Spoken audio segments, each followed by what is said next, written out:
وہی دیں گے، وہ موجود ہوتے ہیں۔ تو فجر کے بعد جب ہم قرآن پڑھتے ہیں تو فرشتے اس وقت کیا ہوتے ہیں؟ موجود ہوتے ہیں۔ افضل وقت قرآن پڑھنے کا، ویسے تو کبھی پڑھی کوئی مسئلہ نہیں، لیکن افضل وقت قرآن پڑھنے کا کب ہے؟ بعد نماز فجر پڑھا کریں۔ سوال تھا یاسین، دیکھیے یاسین کی کوئی مخصوص فضیلت نہیں آتی، جو ایک روایت ملتی کہ یاسین جو ہے یہ قرآن کا دل ہے، وہ روایت ضعیف ہے، تو لہٰذا یاسین کی کوئی مخصوص فضیلت نہیں۔ رحمان کی سورہ رحمان کی کوئی مخصوص فضیلت نہیں۔ مخصوص فضائل والے سورے، مخصوص فضائل والی آیتیں اور مخصوص فضائل والے قرآنی الفاظ، یہ تینوں پہ میرا پورا ایک لیکچر ہے کمپلیٹ۔ قرآنی صورتیں اور ان کے فضائل، قرآنی آیتیں اور ان کے فضائل، قرآنی الفاظ اور ان کے فضائل، آپ وہ دیکھ لیں۔ سورہ یاسین کی ایسی کوئی فضیلت ہمیں نہیں ملتی ہے، لیکن آپ کہیں فجر کیا کہ یاسین پڑھ سکتے ہیں؟ ہاں، قرآن کا کوئی بھی سورہ پڑھ سکتے، تو آپ یاسین نہیں پڑھ سکتے، لیکن یاسین کو ہی خاص نہ کر لے کہ روز بعد نماز فجر پڑھے، ٹھیک ہے؟ بلکہ آپ کبھی یاسین پڑھے تو کبھی اس کے بعد والا سورہ پڑھے، کبھی اس کے پہلے والا سورہ پڑھے، کبھی کوئی اور پڑھے، کبھی سورہ بقرہ، کچھ بھی کر سکتے ہیں۔ بہرحال پورے قرآن کو پڑھنے کا ایک معمول ڈالے، اس میں یاسین بھی شامل ہے۔ لیکن آپ چاہ رہے یاسین کو یاد کرنا اس لیے پڑھ رہے ہیں تو کوئی اس میں حرج تو نہیں ہے، مطلب کوئی غلط تو نہیں ہے، لیکن اس کو معمول بنا لینا میں کہوں گا یہ درست نہیں ہوگا، بلکہ پورے قرآن کو معمول بنائیے۔ الف لام میم ذالک الکتاب، مطلب سورہ فاتحہ تو پڑھتے ہی ہے، سورہ فاتحہ سے شروع کیجیے اور اس کے بعد سورہ ناس تک جائیے، پھر سورہ فاتحہ سے تو ایک روٹین بنائیے کہ سال بھر میں قرآن ختم ہو جائے ہمارا۔ تو پڑھ سکتے ہیں فجر کے بعد، لیکن اس کی خاص فضیلت نہیں، تو روز کا معمول نہ رکھتے ہوئے پورا قرآن ختم کرنے کی کوشش۔ کسی نے ایک سوال کیا تھا، سوال اس طرح سے ہے کہ عام حالت میں سجدے تلاوت کھڑے ہو کر کرنا یا بیٹھ کے؟ میں سمجھنا چاہ رہا ہوں عام حالت میں سے مراد سمجھو ایک آدمی بیٹھا ہے اور سجدے تلاوت کرنا ہے تو بیٹھ کے ہی کر سکتا ہے، مطلب ان کا سوال ہے شاید کھڑے ہو کر پھر نیچے جانا ضروری ہے کیا؟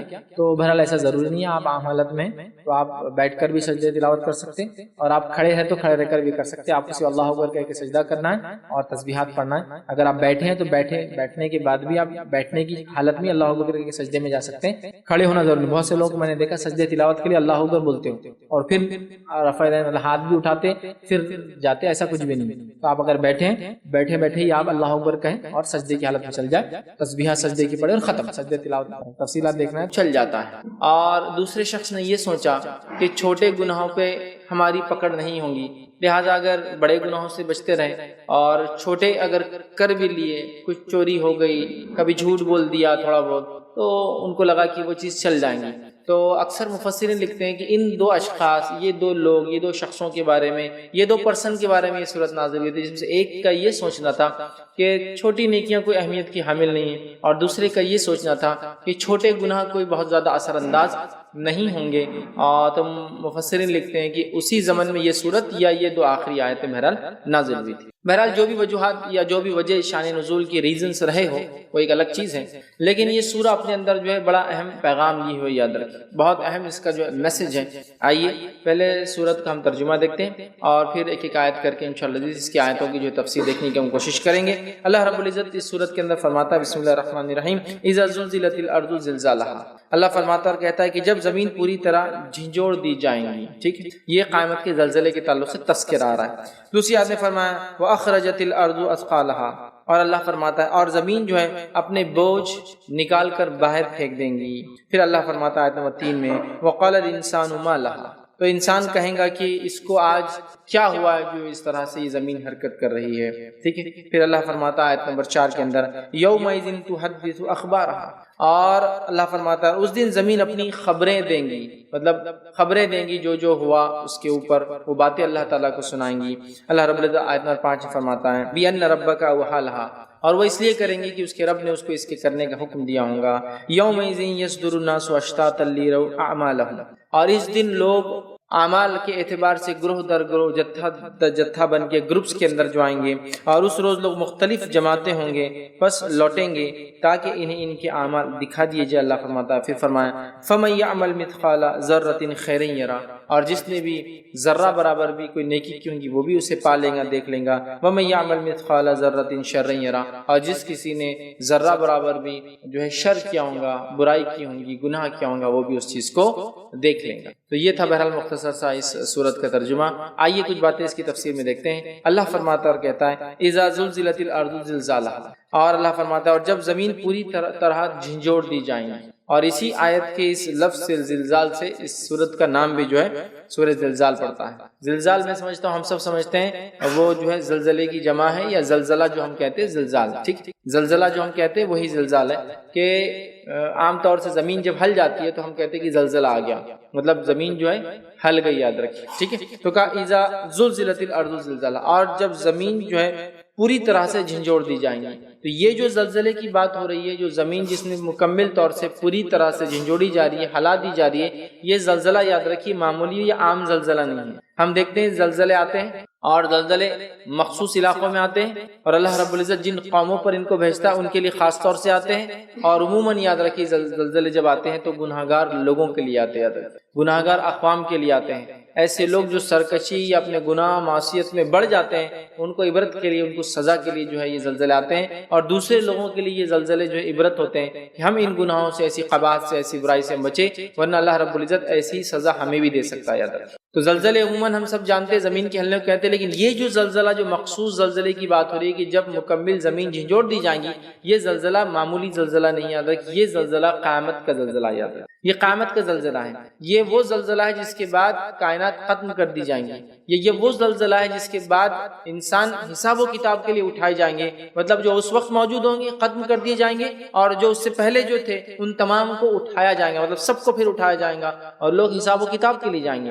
تو یہ زلزلہ ہے، اور یہ پہلے سور پھونکنے کی کیفیت یاد رکھیں، اور یہ کیفیت کیا ہوگی؟ حدیث کے اندر اس کا مفہوم اس طرح سے آتا ہے کہ جب پہلا سور پھونک دیا جائے گا تو زمین ایسی کھینچ لی جائیں گی، یا کائنات ایسی کھینچ لی جائیں گی جیسے ایک چادر پہ چیزیں اور چادر کو کھینچ لیا جاتا ہے، مطلب ایک چادر ہے اس پہ بانظم چیزیں جمائی ہوئی ہو، مطلب بالکل لا اینڈ آرڈر کے ساتھ چیزیں اچھے سے جمائی ہوئی ہو، اور اچانک کوئی اس چادر کو کھینچ لے تو اس کے اندر کی چیزیں سب ایک ساتھ لپٹ جاتی ہے، ادھر ادھر گھوم جاتی ہے، خراب ہو جاتی ہے، جس کو بولیں ان آرگنائز ہو جاتی ہے، ٹوٹ جاتی ہے، اور ایک جگہ ایک طرف کہیں جمع ہو جاتی ہے۔ تو آخرت کا زلزلہ بھی یاد رکھیں اسی قسم کی ایک چیز ہوگی، پوری کائنات جو ہے اچانک کھینچ لی جائیں گی، اور یہ بہت بڑا زلزلہ ہوگا، یاد رکھیے، اور پوری کائنات ختم کر دی جائیں گی۔ اکثر مفسرین لکھتے ہیں کہ یہ پہلے سور پھونکے جانے کے بعد کی کیفیت بتائی جا رہی ہے، مطلب جب پہلا سور پھونکا جائے گا، پہلا جو ہے سور پھونک دیا جائے گا، اس کے بعد کی بہرحال یہ کیفیت ہے کہ زلزلہ آئے گا اور ساری کائنات جو ہے ختم کر دی جائیں گی۔ اور اس زلزلے کی کیا شدت ہوں گی، قرآن کی دوسری آیتوں کے اگر ہم مطالعہ کریں تو پتہ چلتا ہے اس زلزلے کی کیفیت و شدت یہ ہوں گی کہ بڑے بڑے پہاڑ بھی جو ہے روئی کے گولوں کی طرح آگے بڑھنے لگیں گے۔ اگر ہم نے اس چیز کو کبھی دیکھا ہے کسی ایسی جگہ جہاں روئی پڑی ہو اور تیز ہوا چلتی ہے، تو وہ روئی کے گولے کیا ہوتے ہیں، ہوا کے ساتھ گھومتے گھومتے گھومتے آپ دیکھیے جدھر ہوا چلتی بہت آسانی سے چلے جاتے ہیں۔ تو قرآن میں دوسرے کئی مقامات پر جو پہاڑوں کی کیفیت بیان کی گئی، مطلب وہ زلزلے کی شدت بتانے کے لیے وہ اتنا خطرناک، اتنا شدید، اتنا زیادہ ہوگا کہ پہاڑ روئی کے گولوں کے مانند، مطلب جس طرح سے روئی ہوتی ہے تھوڑی سی ہوا پر بھی گول گول گھوم کر نکل جاتی ہے، اس طرح سے پہاڑ وہ ہوں گے، اور اون کی طرح، مطلب مختلف رنگ کے اون، اس لیے کہا گیا کہ ہر پہاڑ کا رنگ الگ ہوتا ہے، کسی پر جھاڑ ہوتے ہیں، کوئی بالکل پتھریلا ہوتا ہے، کوئی کالا ہوتا ہے نا، تو مطلب الگ الگ رنگ کی جس طرح سے روئی کے گولے ہوتے ہیں اس طرح سے جو پہاڑ جو ہے زمین پر گھومنے لگیں گے۔ اور جبکہ ہم جانتے ہیں کہ پہاڑ وہ چیز ہے جس کو اللہ نے قرآن نے فرمایا اس کو ہم نے میغ بنایا، والجبال اوتادا، قرآن نے کہا کہ ہم نے اس کو میغ بنایا، مطلب ایسی چیز جو ٹھوکی جاتی ہے، ویسی چیز جس سے کوئی بڑی چیز کو باندھ کر پکڑ کر رکھا جاتا ہے۔ تو جو چیز زمین کو پکڑے رکھی ہے اگر وہی اس طرح سے کیفیت میں ہوں گی تو باقی زمین کا کیا حال ہوگا، اس کا اندازہ لگایا جا سکتا ہے۔ مطلب جب جو چیز سمجھ لیجئے، اگر کوئی چیز کو آپ ٹینٹ ہے اس کو میخ لگاتے ہیں، ٹھوکتے ہیں، اور اگر وہ میخ ہی ہوا کے ساتھ اڑ جائے، حالانکہ وزنی ہوتی ہے، بھاری ہوتی ہے، زمین میں دھسی بھی ہوتی ہے، تو اس ٹینٹ کا کیا حال ہوگا آپ اس سے اندازہ لگا سکتے۔ تو وہ زلزلے کی بہت خطرناک شدت ہوگی، یاد رکھیے، انسانیت کو مہلت نہیں ملیں گی۔ یہ زلزلہ آخرت کا، قیامت کا زلزلہ ہے۔ یہ زلزلہ ان لوگوں پہ آنے والا ہے جو انسانیت میں سب سے برے، سب سے خراب لوگ ہوں گے، یاد رکھیے، اور ایسے لوگ ہوں گے جن کو دین کے تعلق سے کچھ چیز کا، کوئی چیز کا، نہ قرآن نہ سنت نہ کسی چیز کا علم ہوگا، اور بس پہلا سور پھونکا جائے گا، اور سور پھونکے جانے کے بعد یہ زلزلہ جو ہے قائم ہو جائیں گا، یاد رکھیے۔ تو اللہ نے اسی زلزلے کی کیفیت بیان کی، فرمایا اذا زلزلت الارض زلزالها، کہ جب زمین جو ہے پوری طرح جھنجھوڑ دی جائیں گی، ہلا دی جائیں گی، یاد رکھیے، اور یہ قیامت کا زلزلہ ہے، اور یہ بہت خطرناک چیز ہے، یاد رکھیے، بہت بھیانک منظر ہوگا، یاد رکھیے۔ آگے اللہ فرماتا ہے، کہتا ہے وَأَخْرَجَتِ الْأَرْضُ أَثْقَالَهَا، اور زمین جو ہے اپنے بوجھ باہر نکال دیں گے، زمین اپنے بوجھ باہر نکال دیں گے۔ مفسرین اس کی تفسیر میں بہت ساری باتیں لکھتے ہیں کہ زمین اپنے بوجھ باہر نکال دیں گے، کیا معنی ہے؟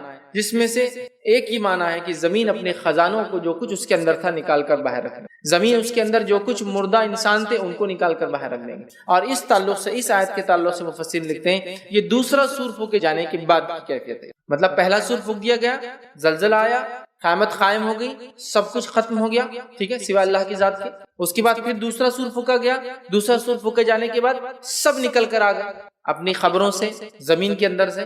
تو یہ دوسرے سور کی کیفیت ہے کہ زمین اپنے بوجھ نکال کر باہر رکھ دیں گے، جس کی تفسیر میں کچھ مفسرین لکھتے ہیں کہ وہ اپنے خزانے نکال کر باہر رکھ دیں گے۔ اور کچھ روایتیں جو بہرحال اپنے درجے کے اعتبار سے ضعیف ہے، لیکن اس کے اندر جو معنی آتا ہے وہ یہ ہے کہ زمین اپنے خزانوں کو نکال دیں گی، سونے اور چاندی کو نکال دیں گی، اور وہ سونا اور چاندی اس مانند باہر نکلے گا، زمین کے اس مانند باہر آئے گا جیسے کہ آپ کے ستون ہوتے ہیں، پلرز ہوتے ہیں، کوئی عمارت ہو جس کا اگر ابھی چھت نہ گرا اور ستون نکلے ہو تو آپ دیکھتے ہیں، اور وہ ستون کی طرح نکل جائیں گا سونا اور چاندی۔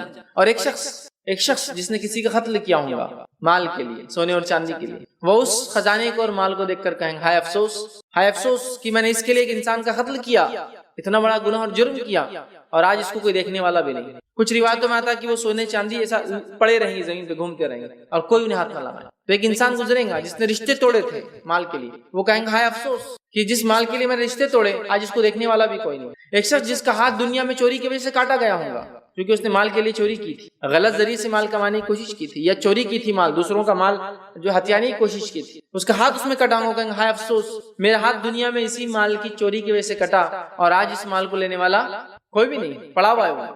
تو زمین اپنے جو ہے اندر کا بوجھ باہر نکال پھینکیں گی۔ کچھ نے ترجمہ کیا زمین اپنے خزانوں کو جو کچھ اس کے اندر تھا نکال پھینکیں گی، کچھ نے ترجمہ کیا زمین کے اندر جو کچھ گیا ہے وہ باہر نکل جائیں گا، جس میں مردہ انسان بھی نکل کے ایک کے بعد ایک آئیں گے، اور ایک کے قبر سے کئی لوگ ہزاروں کی تعداد میں اٹھیں گے۔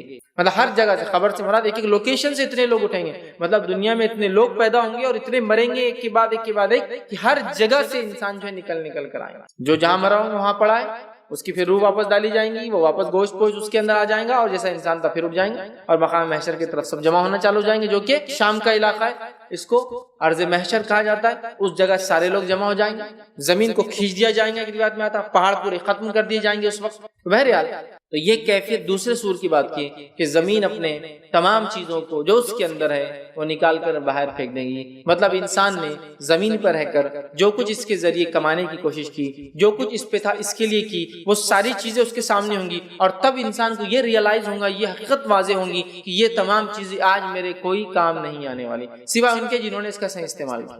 آج میرے لیے یہ تمام چیزیں کوئی کام نہیں آنے والی سوائے ان کے لیے جنہوں نے ان چیزوں کا صحیح استعمال کیا۔ تو زمین اپنے بوجھ کو نکال کر پھینک دیں گے، جو کچھ اس پہ تھا نکال کر پھینک دیں گے۔ مطلب ساری دنیا میں آج جو کچھ ہوتا ہے یہ تمام چیزیں مادے کے لیے ہوتی ہے، مادے کے لیے، میٹریلزم، تمام چیزیں مادے کے لیے ہم کر رہے ہیں، وہ تمام چیزیں زمین نکال کر پھینک دیں گی۔ اور انسان جیسا کہ اس روایت کے اندر ہے کہ سونے اور چاندی کو دیکھ کر کہیں گے آج اس کو کوئی نہیں اٹھانے والا ہے، اس کے لیے میں نے قتل کیا، اس کے لیے میں نے جو ہے لوگوں سے رشتے توڑے، اس کے لیے میرا ہاتھ کاٹا گیا، میں نے کیونکہ چوری کیا تھا، وہ سب نکل جائیں گا۔ تو زمین میں جو کچھ ہے، جو مادہ ہے سامنے ہوگا، اپنے بوجھ زمین نکال کے رکھ دیں گی۔ انسان جو اندر مردہ تھے وہ بھی نکل کر باہر آ جائیں گے، اور باہر آنے کے بعد پہلا سور پھونکا گیا، تمام کائنات، تمام چیزیں ختم ہو گئی۔ دوسرا سور پھونکا گیا، انسان اور تمام چیزیں، زمین میں جو کچھ بوجھ تھا وہ نکل کر سب باہر آنے لگا۔ اب انسان جو ہے کھڑے ہو گئے ہیں، مطلب محشر کی طرف جا رہے ہیں، کھڑے ہو گئے ہیں، ان کے حساب اور کتاب ہونے والا، یاد رکھیے۔ اب اس کی بات اللہ کہہ رہا ہے وقال الانسان ما لها، اور انسان یہ کیفیت دیکھ کر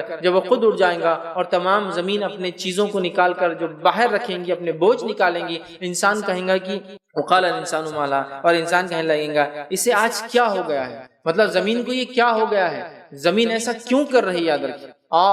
اور اندازہ لگائیے کتنا عجیب منظر ہوگا، کتنا عجیب منظر ہوگا کہ انسان نے جو کچھ دنیا میں کمانے کی کوشش کی، جس کے لیے سب کچھ برائیاں، خرابیاں، گناہ کیے، وہ تمام چیزیں نکل کر آ گئی، زمین ایک ایک چیز نکال کر باہر رکھ رہی ہے۔ اور واللہ عالم اس کا اور کیا معنی ہے، واللہ عالم اس کا اور کیا معنی ہے کہ زمین اپنے بوجھ نکال کے رکھ دیں گی، وہ کیا کیا چیزیں ہوں گی جو اس کے اندر شامل ہوں گی، وہ سب باہر آ جائیں گا، اور انسان کہیں گا کہ اس کو کیا ہو گیا، زمین یہ ایسا کیوں کر رہی ہے، زمین ایسا کیوں کر رہی ہے، اس کو کیا ہو گیا ہے آج، مطلب عموماً ایسا نہیں کرتی ہے زمین، اس کو کیا ہوگا، انسان کہیں گا وقال الانسان ما لها، انسان کہیں گا اس کو کیا ہوا ہے، یومئذ تحدث اخبارها، اور اس دن زمین گواہی دیں گی، خبریں دیں گی، زمین خبریں دیں گی، یاد رکھیں۔ تو انسان ایک تو یہ پوری کیفیت، زلزلہ، پہاڑوں کا روئی کے مانند اڑ کر جا رہے ہیں، زمین کا پورا ختم ہو جانا، کائنات کا پورا ختم ہو جانا، اس کے بعد انسانوں کا دوبارہ اٹھائے جانا، اور دوبارہ اٹھائے جانے کی کیفیت کے اندر یہ بات بھی بیان کی گئی کہ ریڑھ کی ہڈی کا ایک ایسا حصہ ہوتا ہے انسانی جسم میں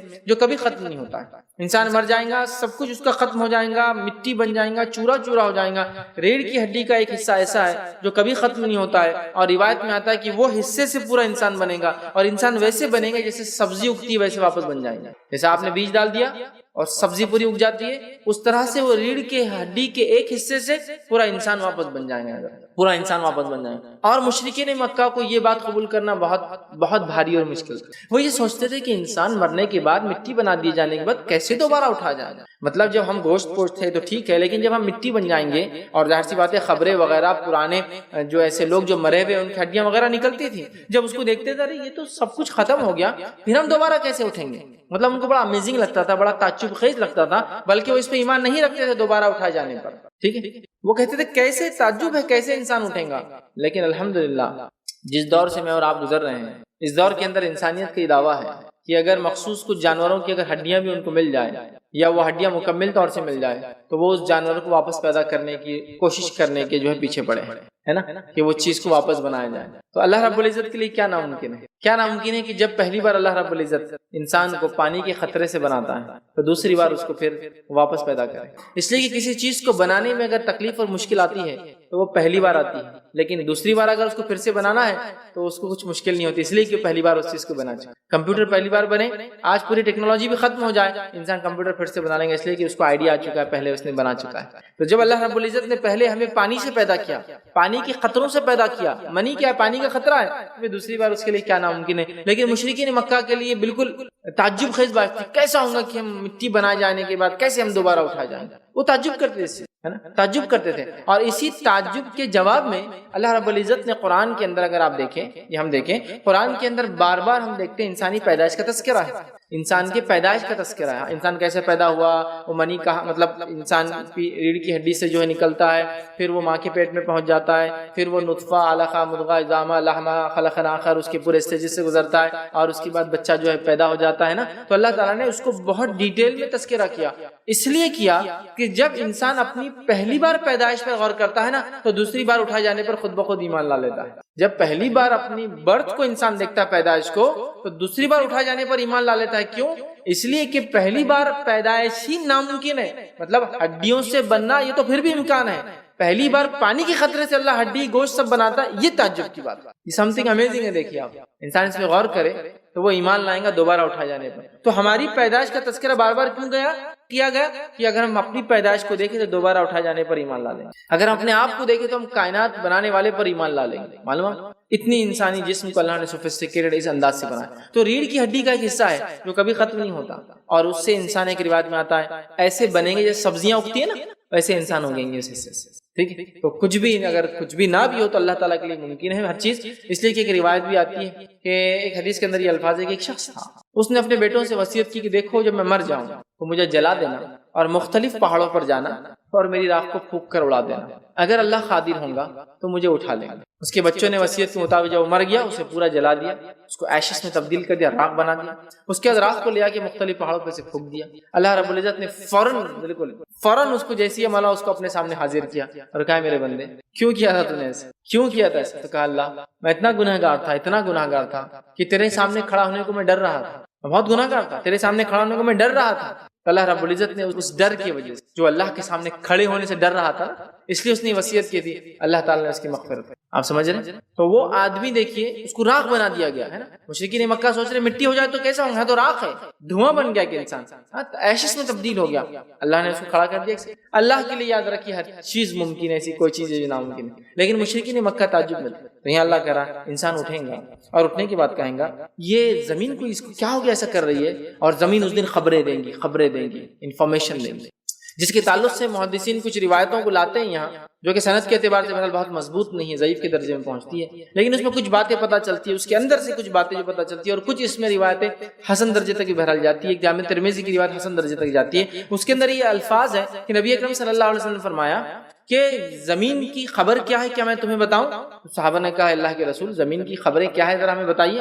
تو آپ صلی اللہ علیہ وسلم نے اس کے اندر فرمایا اور کہا کہ زمین کی خبر یہ ہے زمین کی انفارمیشن یہ کہ کس انسان نے کس جگہ پہ کھڑے ہو کر کیا کام کیا تھا، یہ خبر زمین جو ہے روز قیامت دینے والی یاد ہے، یہ خبر جو ہے زمین دینے والی یاد ہے کہ ایک انسان نے کس جگہ پر کیا کیا تھا، یہ خبر جو ہے زمین جو ہے دینے والی یاد ہے۔ مطلب ایک انسان نے کس جگہ پہ کھڑے ہو کر کیا کام کیا تھا، یہ چیز جو ہے زمین جو ہے روز قیامت اس کی خبر دیں گی، جس کا تذکرہ ہے یومئذ تحدث اخبارہا، زمین جو ہے خبریں دیں گی، اللہ تعالیٰ کو خبریں سنائیں گے، خبریں سنائیں گے۔ اب یہ بھی تھوڑا تعجب خیز لگتا ہے، زمین کیسے بات کریں گے، زمین کیسے بات کریں گے؟ حدیث کے اندر آتا ہے کہ انسان جہنم کو دیکھ کر جھوٹ بولے گا، انکار کرے گا، قومیں انکار کرنے لگیں گی اپنے نبیوں کا، ان کی دعوت کا، انہوں نے حق پہنچایا اس کا، تو اللہ تعالیٰ زبان کو بند کر دیں گا اور تمام دیگر اعضاء بولیں گے۔ حتیٰ کی روایت کے اندر الفاظ آتے ہیں کہ ران، مانڈی، ٹھیک ہے، تھائی جس کو کہتے ہیں، تھائز بھی ہمارے گواہی دینے والے، مطلب زبان بند ہو جائیں گی اور ہر اعضاء، ہاتھ گواہی دیں گے، ٹھیک ہے، آنکھیں گواہی دیں گی، ٹھیک ہے، پیر گواہی دیں گے۔ حتیٰ کی روایت میں آتا جو جو انسان کی جو ران ہوتی ہے وہ بھی گواہی دینے والی ہے اللہ کے، یہ اللہ کے لیے ممکن ہے۔ اور آج کی جدید دور میں بہت ساری چیزوں کے تعلق سے، میں خود جب چھوٹا تھا تو میں نے کچھ باتیں، کچھ چیزیں، لوگوں نے کچھ کتابیں پڑھی تھی کہ اسلام میں یہ ہے کہ لوح محفوظ کوئی چیز ہے، اس پہ اتنی انفارمیشن ہے، ٹیبلٹس، تختیاں ہیں، لوگ ہنسا کرتے تھے۔ مطلب یہ معاملہ میں غیر مسلموں کہہ رہا ہوں، مستشرقین اورینٹلسٹ کی بات کہہ رہا ہوں، میں ان لوگوں کی بات کہہ رہا ہوں جو اسلام کا انکار کرتے تھے، میں ان لوگوں کی بات کہہ رہا ہوں جو کفار تھے، اور کچھ ایسے مسلمان بھی جن کی عقلیں ماری گئی تھی، جو سائنس کو سب کچھ سمجھ رہے تھے، اور تمام یہ بھی کبھی کبھار سمجھ میں نہیں آ رہا، لیکن ان کا اس لیول تک نہیں تھا کہ ہنستے تھے، یہ بات۔ لیکن آج جدید دور میں، ماڈرن اس دور نے ہمارے سامنے بہت ساری چیزیں کھول کر رکھ دیا، بہت ساری چیزیں کھول کے رکھ دیا، حتیٰ کہ آج ہم جانتے ہیں کہ ایک انسان کا جو جین ہوتا ہے، کروموزوم ہوتا ہے، انسان جو بنتا ہے اس کا بیسک کروموزومز ہوتے ہیں، ٹھیک ہے، یا جین ہوتا ہے، جینیٹک انجینئرنگ جو لوگ کرتے ہیں، تو اس کا ایک وہ جو جین ہے، یاد رکھیے ڈی این اے جس کو عام زبان میں کہتے ہیں، وہ اتنی انفارمیشن رکھتا ہے کہ اگر اس انفارمیشن کو ڈیکوڈ کیا جائے تو کئی لائبریریز بن سکتی ہے اس سے۔ آپ سمجھ رہے، وہ خالی ایک ڈی این اے اتنی انفارمیشن لیے ہوتا ہے کہ انسان کی، انسان کیسا ہوگا، مزاج کیسا ہوگا، رنگ کیسا ہوگا، آنکھوں کا رنگ کیسا، بالوں کا رنگ کیسا، داڑھی کا رنگ کیسا، کس عمر میں کاننے والا ہے، کس عمر میں زیر ناف والا ہے، کس عمر میں بغل میں والا ہے، کس، ہر انفارمیشن اس کے اندر کوڈیفائڈ ہے۔ مزاج غصہ ہے تو کیسا رہے گا، خوشی میں کیسا کرے گا، یہ ساری انفارمیشن ہمارے ڈی این اے کے اندر جو اتنا چھوٹا ہے کہ جس کو آنکھوں سے نہیں، بہت اسپیشل مائکروسکوپ سے، سپر مائکروسکوپ سے دیکھنا پڑتا ہے، وہ ایک خالی ڈی این اے اتنی انفارمیشن رکھتا ہے کہ لائبریریز آف انفارمیشن اس کے اندر بھری پڑی۔ یہ تو خیر وہ ہوا جو ہم دیکھ نہیں سکتے، لیکن وہ چیز جو آج دیکھ سکتے ہیں وہ آپ بھی دیکھتے اور میں بھی دیکھتا ہوں۔ ایک زمانہ تھا انفارمیشن کی 5 MB، آئی بی ایم نے جب پہلی بار مشینز بنائی اور اس کے بعد اسٹوریج سسٹم بنایا، تو پہلا storage system 5 MB data store کر پاتا تھا، 5 MB، جس کا وزن کئی ٹنوں کا تھا وہ مشین کا، جو 5 MB ڈیٹا کلیکٹ کرتی تھی، ٹھیک ہے، اور وہ ٹاپ سیکرٹ تھا امریکن ملٹری کا، اس کو ڈیولپ کیا گیا، 5 MB ڈیٹا۔ میں سمجھتا ہوں آج ہمارے جیبوں میں کئی ٹی وی ڈیٹا لے کے ہم گھومتے ہیں، اتنی چھوٹی چھوٹی چپس کے اندر۔ ڈی این اے تو ایک ایسی چیز جو دیکھ نہیں پاتے ہیں، لیکن انفارمیشن کا کلیکشن جو ہوتا ہے آج ہم دیکھ پاتے ہیں کہ ایک زمانہ تھا، ہم نے کے بی سنا، کے جو ہے کیپٹل اور بی اسمال والا، کلو بٹ بائٹ بھی نہیں، پھر کلو بائٹ سنا ہم نے، میگا بائٹ سنا، ٹیرا بائٹ سنا، اور مطلب بات آگے ہی بڑھتی جا رہی ہے، گیگا اور جیجا اور سب بائٹ چلتے جا رہے ہیں، مطلب انفارمیشن کتنی چھوٹی ہوتی جا رہی ہے۔ تو جنہوں نے ایک زمانے میں لوح محفوظ پر ہنسا، آج ان کے اوپر ہنسنے کی باری آ گئی کہ آج جب اتنے چھوٹے اس میں اتنا ریٹریو کر سکتے، تو اللہ تعالیٰ کے لیے کیا نہ ان کے کہ وہ لوح محفوظ پر وہ کرتے۔ یقیناً ہم کمپیئر نہیں کر رہے، لیکن انسان، مطلب قرآن جو بات کہہ رہا ہے، قرآن و سنت جو شریعت میں بات کہی گئی، سائنس اس کو ثابت کر سکتے۔ تو زمین خبریں دیں گی تو لوگ تعجب کرے، خبریں کیسے دیں گی؟ زمین آج ہم کو خبریں دیتی ہے، معلوم ہے، زمین مجھے اور آپ کو آج خبریں دیتی ہے۔ کیسی خبریں دیتی ہے؟ آپ ہینڈ سیٹ استعمال کرتے ہیں، بیسیکلی آپ جو ٹیکنالوجی استعمال کرتے، جتنا بھی الیکٹرانک سسٹم ہے وہ کس چیز سے بنا ہے معلوم ہے؟ 2 ہی چیزیں، یا تو اس کی باڈی ہے جو پلاسٹک سے بنی ہے، یا آئل، ظاہر سی بات ہے اس کا بیس آئل ہے، اور دوسرا سلیکا۔ ہاں، سلیکن ویلی سنا آپ نے؟ سلیکا ہے، یہ کیمیکل نیم ہے کس کا معلوم آپ کو؟ سینڈ کا، مٹی کا۔ تو پورا چپ سیٹ بنتا ہے سلیکا سے، سلیکن ویلی اس لیے کہتے ہیں جہاں بھی الیکٹرانک کا کام ہوتا ہے، اور آئل ہوتا ہے۔ تو آج بھی ہم کو زمین ہی کہیں نہ کہیں خبر پہنچاتی ہے، وہ سلیکا مٹی سے خبر ہم لیتے ہیں۔ آج ہمارے ہینڈ سیٹ اسی سے بنے، ہماری جتنی انفارمیشن پاس ہوتی ہے سب اسی سے، کوئی تعجب کی بات نہیں، کوئی تعجب کی بات نہیں۔ تو زمین اس روز خبر دیں گے، اور اللہ کے لیے تو ناممکن نہیں ہو کسی بھی چیز سے گواہی لے، یاد رکھیں، کسی بھی چیز سے، کیونکہ زمین اس کی مخلوق، یہ سب اللہ کی کریٹڈ تھنگس ہیں، اور یہ سب گواہی دے سکتے، زمین، آسمان، سورج، چاند، ستارے، ہر چیز یاد رکھیں گواہی دے سکتے۔ تو یہاں اللہ فرما رہا ہے یومئذ تحدث اخبارہا، اور زمین خبریں دیں گی، انفارمیشن دیں گی، خبریں دیں گی۔ آگے اللہ نے فرمایا بِأَنَّ رَبَّكَ أَوْحَىٰ لَهَا، ایسا کیوں کریں گی وہ؟ اس لیے کہ اس کے رب نے اس کو یہ کرنے کا حکم دیا ہوگا، اس لیے کہ اللہ تعالیٰ نے زمین کو حکم دیا ہوگا کہ وہ خبریں سنائیں، تو زمین خبریں سنائیں گی، انفارمیشن دیں گی کس آدمی نے کس جگہ کھڑے رہ کر اس پر کیا کام کیا، مطلب کس آدمی نے کس جگہ کھڑے ہو کر اس پر کیا کام کیا۔ تو ہم دنیا میں جو کچھ کرتے یاد رکھیے زمین ہم پر گواہ ہے، زمین ہم پر گواہ ہے۔ یاد آپ کو بولے میں تو زمین پہ کوئی کام ہی نہیں کیا، تو جو بھی سرفیس پہ اس نے کام کیا اللہ اس سے گواہی لے سکے۔ اللہ نے وقت کی قسم کھا کر اس کو بھی گواہ بنا دیا ہے ہم، والا تو وقت تو ہر جگہ ہے، زمین نہ بھی ہو تو ٹھیک ہے۔ تو زمین، لیکن میجورٹی آف ٹائم ہم جو بھی کام کرتے زمین پہ کرتے ہیں، تو زمین ہمارے حق میں ہمارے خلاف گواہی دینے والی ہے کہ ابن آدم نے، اس مرد نے، اس عورت نے کس جگہ کھڑے ہو کر کیا کام کیا، کیا بولا اور کیا کیا۔ تو یقین جانی ہم جو کچھ کام دنیا میں کر رہے ہیں، ویسے زمین گواہ نہ بھی دے تو اللہ تعالیٰ کو اس کی انفارمیشن ہے، پھر بھی اللہ تعالیٰ نے ہمارے خلاف یا ہمارے حق میں گواہ ان کو بنا دیا کہ تم بھی اس پر گواہ رہو۔ کہ اللہ کو ضرورت ہے کہ اس کو پتا نہیں ہے کہ ایک انسان کیا کرنے والا ہے، پتا ہے، لیکن اس نے گواہی کے لیے، وٹنس کے لیے کہ ہم خود اپنے خلاف وٹنس ہو۔ اسی لیے ہم دیکھتے ہیں کتاب اور سنت کے اندر کہیں بھی انسان کا اپنے نامہ اعمال کو دیکھ کر ایک بھی ایسا کوئی روایت یا کوئی قرآنی آیت نہیں جس میں یہ ہو کہ اللہ میں نے تو یہ غلط ہے، میرے پر الزام لگا ہوا ہے، نہیں۔ ہر آدمی قبول کرے گا جو لکھا ہوا۔ کیوں قبول کرے گا؟ اس لیے کہ لکھنے والوں نے صحیح لکھا، کرامن کاتبین، وہ دو اکرام والے فرشتے جو لکھتے ہیں، انہوں نے رجسٹر لکھتے، جو انسان دیکھتے ہی سمجھ جائے گا میرا کھاتا ہے اور میں نے یہ کیا ہے نا، انکار نہیں کر سکتا۔ اسی طرح زمین، آسمان، سورج، چاند، ستارے اس کے جسم کے اعضاء اس کے خلاف گواہی دے۔ تو اسی لیے قرآن اور سنت کے اندر کہیں بھی انسان کے انکار کرنے کے لفظ نہیں۔ ہاں، انسان جہنم کو دیکھ کر بچنے کے لیے جھوٹ بولے گا، لیکن نام اعمال کو انکار کریں گا، وہاں بھی نہیں کہ یہ تھوڑی کیا میں نے ایسا نہیں ہے کہیں۔ کیوں قبول کریں گا؟ اس لیے کہ اتنے گواہ ہوں گے اس کے خلاف جس کو امتیاز، اس کا نفس اس کے خلاف گواہ، مطلب اس کا ہاتھ پیر جسم اعضاء گواہی دے رہے، زمین گواہی دے رہی، سورج اور چاند ستارے گواہی دے رہے، وقت اور زمانہ گواہی دے رہا ہے نا، پھر آس پاس کے لوگ گواہی دے رہے ہیں، اس لیے کہ مومنین اور فرشتے بھی گواہی دینے والے، مومنین فرشتے بہت گواہ یاد رکھتے۔ تو انسان کو اللہ نے انٹائٹ کر دیا، حالانکہ اللہ کو معلوم ہے انسان کیا کرے گا، پھر بھی زمین کو اللہ گواہ بنائے گا۔ کیوں کہ اللہ تعالیٰ نے اس چیز کو بہتر سمجھا انسان کے لیے کہ انسان کے خلاف یہ خود گواہ بنے کہ انہوں نے کیا کیا، اور وہ کیوں گواہی دیں گی؟ اس لیے کہ اس کے رب نے، اللہ نے اسے اس کا حکم دیا ہوگا کہ تم گواہی دو۔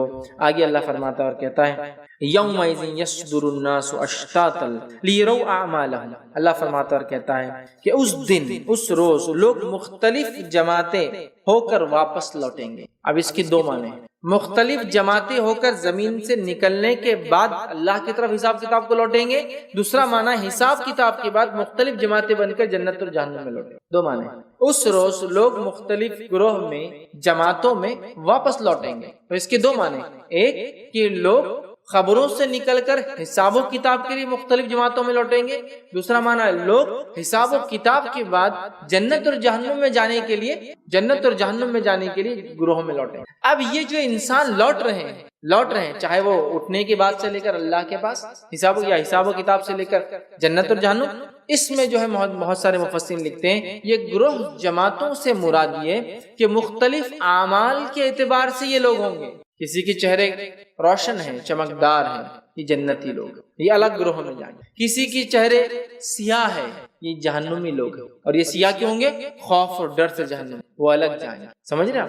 تو یہ ایسی جماعتیں اور گروہ بنے گے۔ یہ بھی اس میں مراد ہے کہ وہ لوگ جن کے نام اعمال سیدھے ہاتھ میں دیے گئے وہ الگ گروپ میں جائیں گے، وہ لوگ جن کے نام اعمال الٹے ہاتھ میں پیچھے سے دیے گئے وہ لوگ الگ سے جائیں گے، ہے نا۔ سیدھے ہاتھ میں جس کے نام اعمال ملیں گے یہ جنتی لوگ ہیں، اور الٹے ہاتھ میں جب فرشتے نام اعمال دیں گے تو یہ جہنمی لوگ اپنے ہاتھوں کو پیچھے کریں گے، تو اس لیے فرشتے پیچھے سے لے کے ان کے ہاتھ میں رکھ دیں۔ اسی لیے آتا ہے کہ الٹے ہاتھ میں پیچھے سے دیا جانا، دونوں باتیں، الٹے ہاتھ میں دیں گے تو قبول نہیں کریں گے لوگ، تو معلوم ہے انجام کیا ہوگا، ہاتھ پیچھے کریں گے تو فرشتے پیچھے سے رکھ دیں گے، تو الٹے ہاتھ میں پیچھے سے دیے جائیں گے، یہ گروپ بن گئے۔ مفسر لکھتے ہیں اس کا معنی یہ بھی ہے کہ متقین ایک ساتھ گروہ میں ہوں گے، ہے نا، وہ لوگ جو اللہ کے راہ میں خرچ کرنے والے ایک ساتھ، چور جو چوری کر کے آئے وہ گروپ ایک ساتھ، زانیوں کا گروپ ایک ساتھ، متکبرین ایک ساتھ، مطلب مختلف لوگ مختلف اعمال کے اعتبار سے اچھے یا برے جتھے بن کے، گروپس بن کے، جماعتوں کی شکل میں جنت اور جہنم کی طرف جائیں گے۔ تو دو باتیں ہیں، ایک تو انسان اٹھنے کے بعد کیٹیگرائز ہو جائیں گا اور اللہ کے پاس پہنچے گا، اور ایک معنی ہے کہ حساب و کتاب کے کیٹیگریز ہو کر پھر الگ الگ جائیں گے۔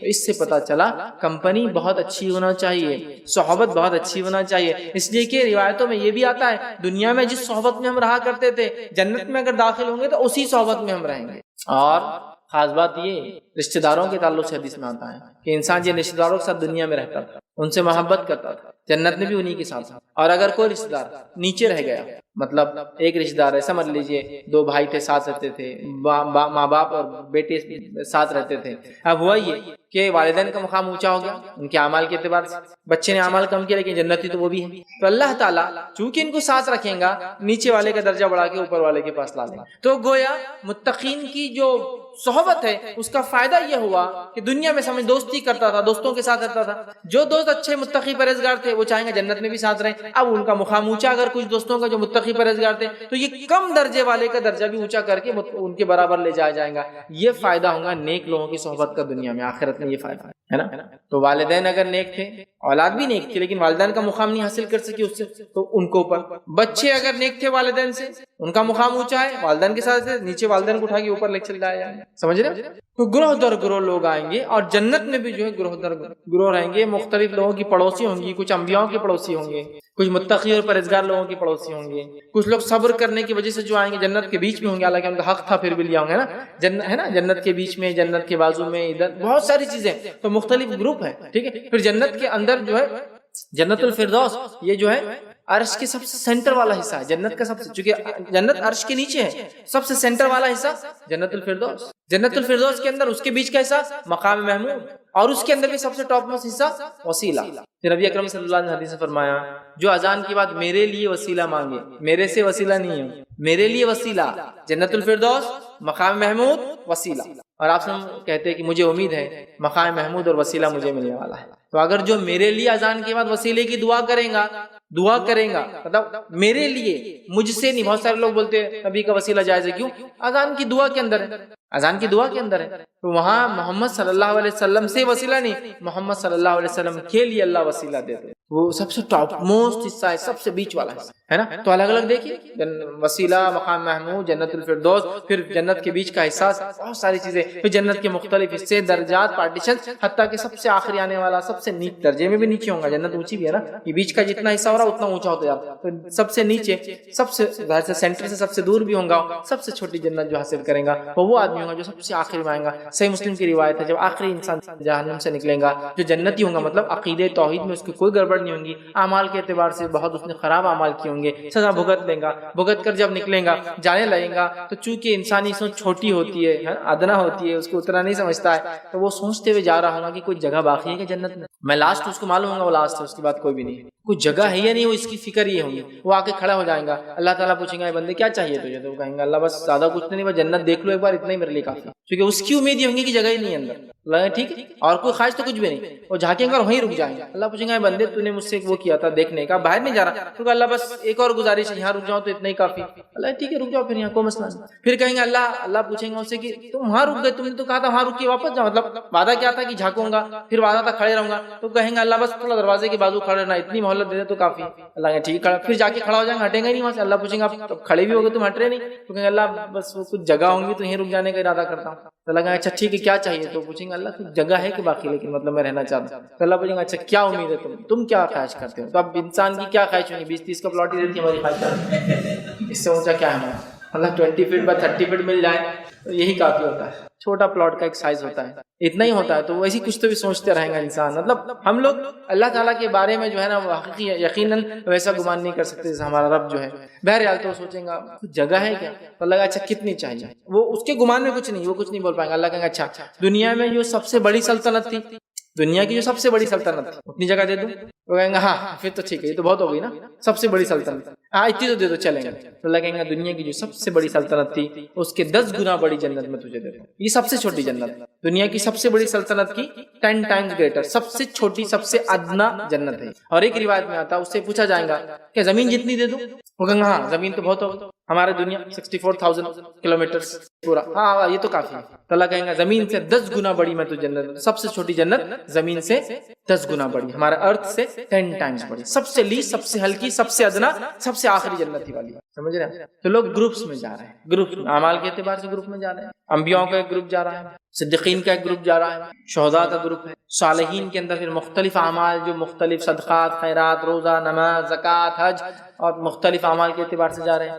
سیم حال ادھر بھی ہے، جو لوگ کافرین ہیں ان کا ایک جتھا جتھا ہے. کافروں میں پرلے درجے کے کافر جو منافق ہے وہ الگ گروپ میں جا رہے ہیں, سب سے نچلے گر رہے ہیں جہنم کے اندر. اس کے بعد وہ گروپ آ رہا ہے جو کافروں کا ہے. اس کے بعد وہ کافر آ رہے ہیں جنہوں نے انبیاء کو جھٹلایا. وہ کافروں کا گروپ آ رہا ہے جن انبیاء کے بعد لوگوں کو جھٹلایا ہے نا. مختلف کافروں نے جو مختلف تکلیفیں مومنوں کو پہنچایا ان کے گروپ آ رہے ہیں. زانیوں کا الگ جتھا جا رہا ہے, چوروں کا الگ جتھا جا رہا ہے. مطلب ہر گروپ الگ الگ اعتبار سے الگ الگ فارمز میں جا رہے ہیں. تو اللہ فرما رہا ہے کہ اس دن لوگ جو ہے گروپس میں جماعتوں کی شکل میں جائیں گے اپنے اعمال کی بات. تو اس کے علماء لکھتے ہیں دو مقامات ہو سکتے ہیں, یا تو اٹھنے کے بعد اللہ کے پاس حاضر گروپس میں ہوں گے, یا پھر اللہ کے پاس حاضر ہونے کے بعد حساب اور کتاب کر کے جنت یا جہنم میں گروپ. بہرحال دونوں باتیں ایک ساتھ ہو سکتی ہے. تو یہاں اللہ نے فرمایا اور اس روز لوگ مختلف جماعتیں ہو کر واپس لوٹیں گے.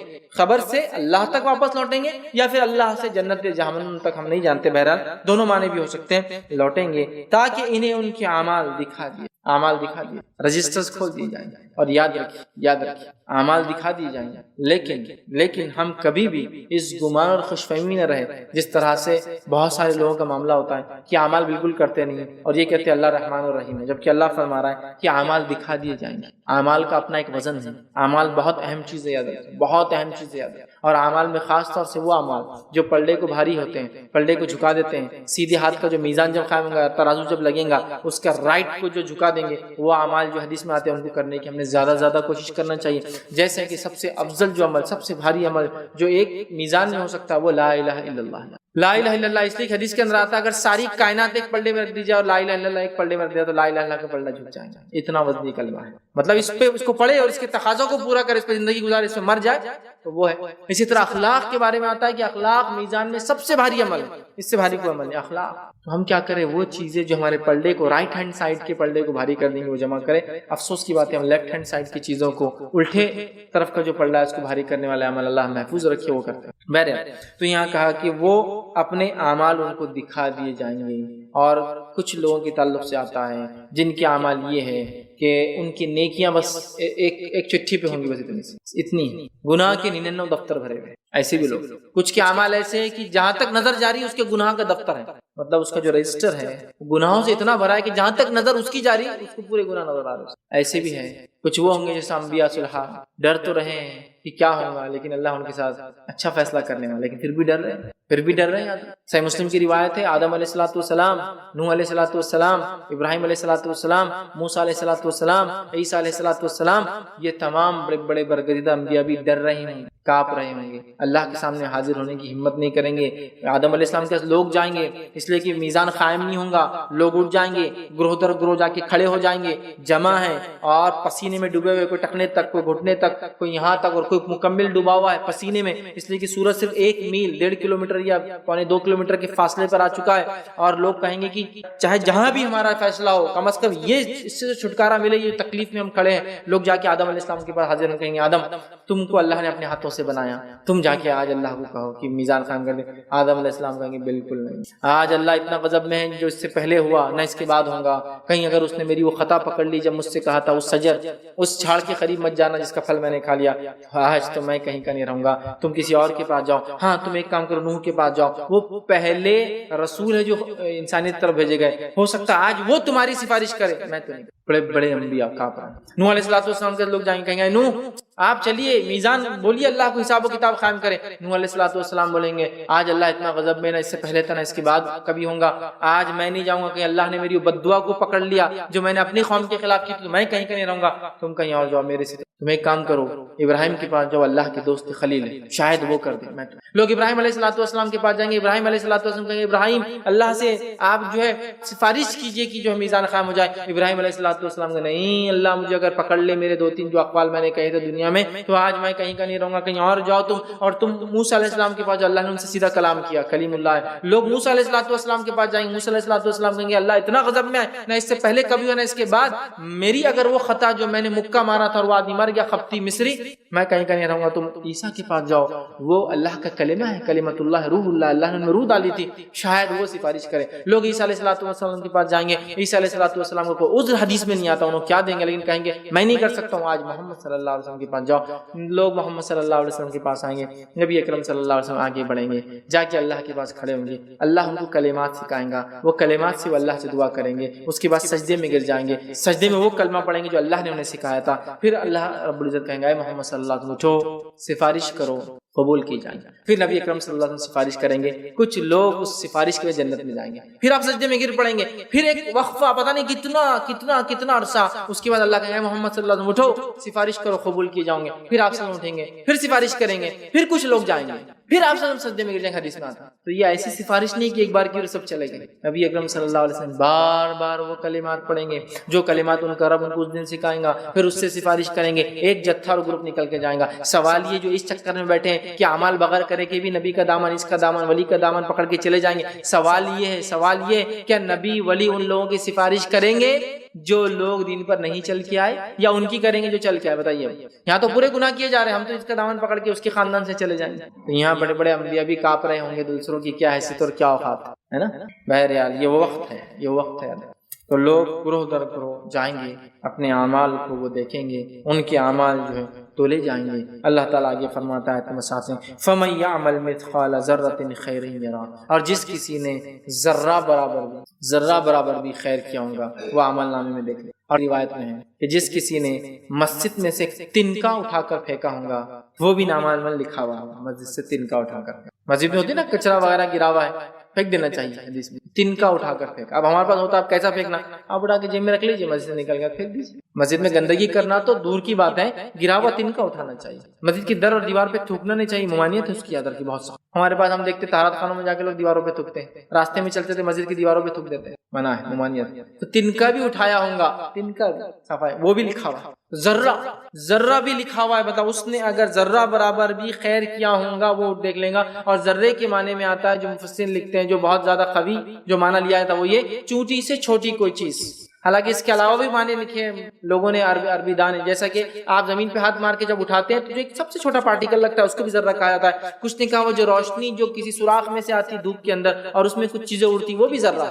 لیکن سب سے قوی جو معنی جو لیا ہے مفسرین نے وہ کون سا ہے, چونٹی سے چھوٹی چیز. تو ذرہ برابر بھی خیر کیا ہوگا, ذرہ برابر بھی بھلائی کیا ہوگا وہ اس کو دیکھ لے. اور اس کے شان نزول کے اندر جو بات آتی ہے, میں نے کہا دو لوگوں کے تعلق سے آتا ہے کہ ان کی وجہ سے یہ صورت نازل ہوئی. جس میں سے پہلا وہ شخص تھا جو چھوٹی نیکی کو سمجھتا تھا کیا فائدہ ہے کر کے, ایزی لیتا تھا, چھوڑ دیتا تھا. اور دوسرا وہ شخص تھا جو چھوٹے گناہ کو معمولی سمجھتا تھا, مطلب ایسا جھوٹ بول جائے, کبھی چوری کے لیے معمولی سمجھتا تھا. ان کے لیے یہ صورت اتری کہ جو کوئی جو ہے ذرہ برابر بھی خیر کرے گا وہ اس کو دیکھے. اور جب انسان خیر کرتا ہے, نیکی کرتا ہے, تو ثواب 1 سے لے کر 10 اور 10 سے لے کر 700 اور 700 سے لے کر ملٹیپل آف 700 ٹائمز اللہ اجر دیتا ہے. یہ خاص بات ہے اللہ تعالیٰ کی کہ اس نے نیکی کو بڑھا دیتا ہے, زائد دیتا ہے. یاد رکھیں ذرہ برابر بھی اگر نیکی, آج کتنی ایسی نیکیاں ہیں, کتنے ایسے خیر کے کام ہیں جس کو ہم نہیں کرتے. کوئی اور کر لیں گے نا, میں تو بہت بڑی نیکیاں کرتا ہوں نا, توحید پر ہوں, اتباع سنت کرتا ہوں, ہے نا.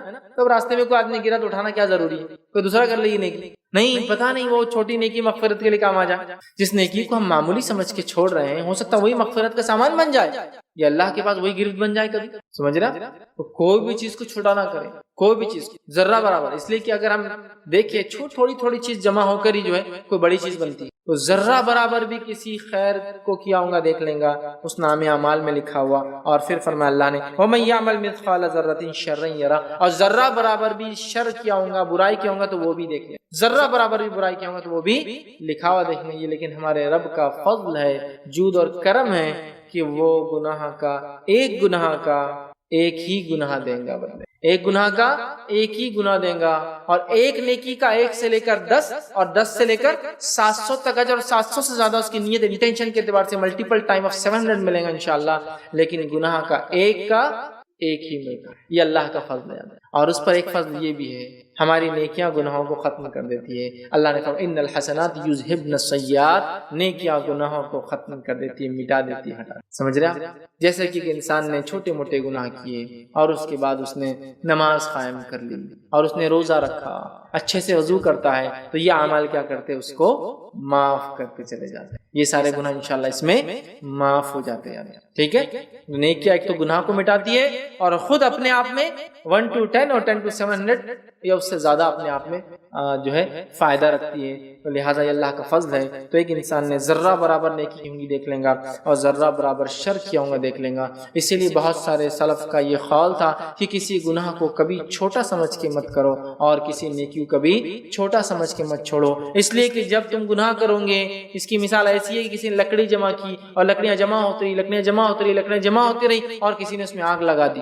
تو یہ چھوٹے گناہ ایسے ہوتے جمع ہوتے ہیں جمع ہوتے ہیں جمع ہوتے اور جہنم میں لے کے جیسے ایک آدمی نے ایک لکڑی ڈال دی، پھر دوسری نے دوسری ڈال دی، تیسری نے تیسری، چوتھی، پانچویں، جمع ہو کر ڈھیر اور کسی نے آگ لگا دی، اس کو جل جائیں گا.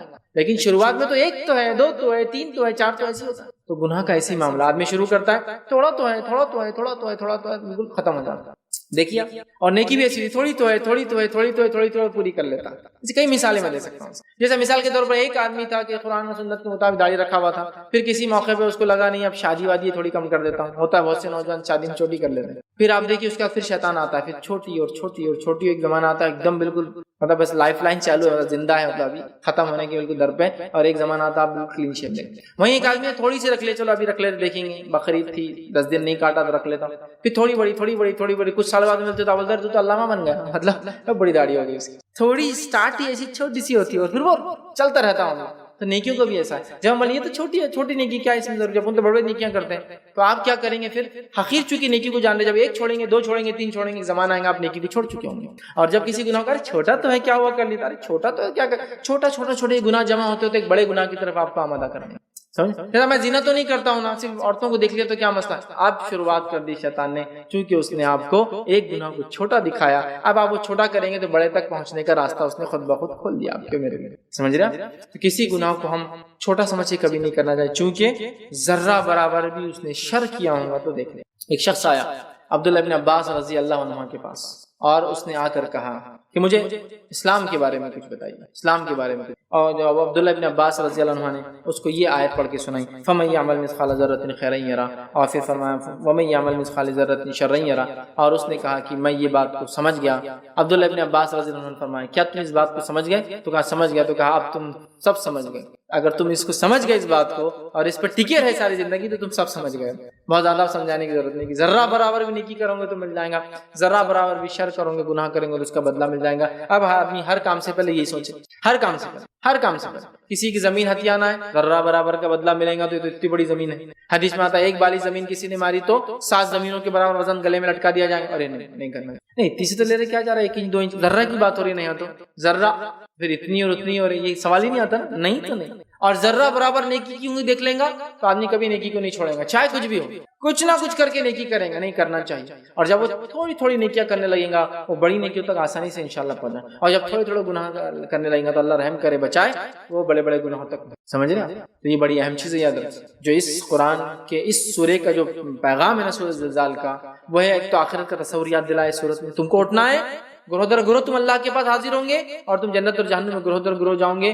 یہ بات کو یاد رکھو جو اس کا اصل کنکلوژن ہے سورت کا. جس نے ذرہ برابر بھی نیکی کی ہوں گی دیکھ لیں گا، جس نے ذرہ برابر بھی شر کیا ہوں گا دیکھ لیں گا. تو ہمیں چاہیے ہم ہر معاملے میں احتیاط کریں اور یاد رکھیں جن چیزوں کو کبھی کبھار ہم چھوٹا سمجھ کے کرتے ہیں نا، یہ جنت جانے اور جہنم جانے کی وجہ بن جاتی ہے. آئیے 2 مثالیں دیتا ہوں، صحیح بخاری کی روایت ہے. ایک شخص راستے سے جا رہا تھا، اسے پیاس لگی تھی. اس نے ایک کنواں دیکھا، کنویں میں پانی بڑا نیچے تھا. وہ اتنا پیاسا تھا کہ اس کا منہ کھل گیا تھا پیاس کی وجہ سے. ہوتا ہے نا آدمی جب پیاسا ہے تو زبان باہر نکالتا ہے، ہانپتا ہے تاکہ کچھ ٹھنڈک ملے.